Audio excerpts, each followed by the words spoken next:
बूढ़े बाप की कहानी सुनकर रोना आ जाएगा।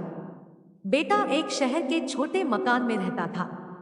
मकान तो उसका छोटा था, लेकिन उसके अंदर जो चीजें थी वह महंगी थी।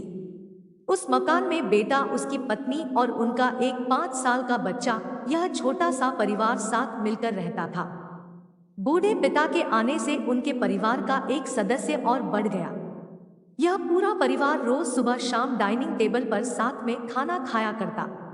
बूढ़ा पिता अपनी कमजोरी के चलते हमेशा खाने की चीजें नीचे गिराता रहता और कई बार कांच के बर्तन भी टूट जाया करते थे। कुछ दिनों तक तो बहू और बेटे ने यह सब सहन किया, लेकिन बाद में वे दोनों बूढ़े की ऐसी हरकतों से चिढ़ने लगे। एक दिन बेटे ने कहा कि ऐसा कब तक चलेगा, हमें कुछ करना पड़ेगा।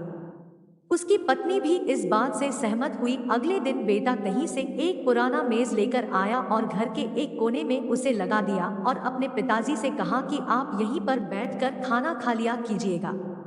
उन्होंने एक लकड़ी का बर्तन भी बनवाया जिसमें वे अपने बूढ़े बाप को खाना देने लगे। अपने कांच के कीमती बर्तन बचाने के लिए अपने बूढ़े बाप को लकड़ी का बर्तन देने में उन्हें जरा भी शर्म नहीं आई। अब खाने का समय जब जब होता तो बूढ़ा बाप एक कोने में बैठकर खाता और बाकी का परिवार डाइनिंग टेबल पर खाना खाया करता।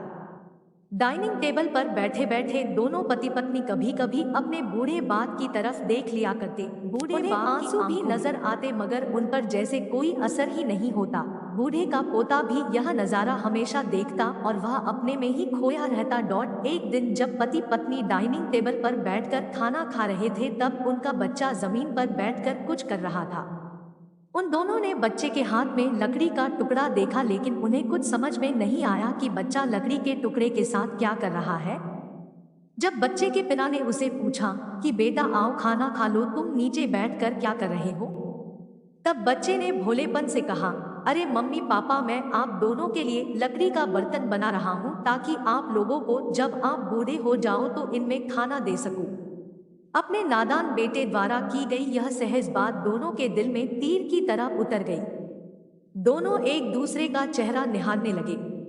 बिना कुछ कहे ही दोनों की आंखों में पानी आ गया और उन्हें अपने भविष्य की किताब अपने आंखों के सामने खुलती हुई नजर आई। उन्हें समझने में ज्यादा देर नहीं लगी कि अब उन्हें आगे क्या करना पड़ेगा। अगले दिन कमरे के कोने से वह पुराना मेज हट गया और अब बूढ़ा पिता और बाकी का परिवार साथ में मिलकर फिर से खाना खाने लगे। बूढ़े की कमजोरी की वजह से हो रही गलतियां भी अब किसी को नहीं चिढ़ाती थी। दोस्तों, यह कहानी हमें बताती है, हर वह पत्ता जो आज हरा है वह कल सूखेगा और डाली से नीचे भी गिरेगा। इसलिए हमें अपने बड़े बूढ़ों का हमेशा ख्याल रखना चाहिए और हमें हमारे माता पिता और बुजुर्गों के साथ वैसा ही व्यवहार करना चाहिए जैसा हम चाहते हैं कि हमारे बूढ़े होने के बाद हमारे बच्चे हमारे साथ करें।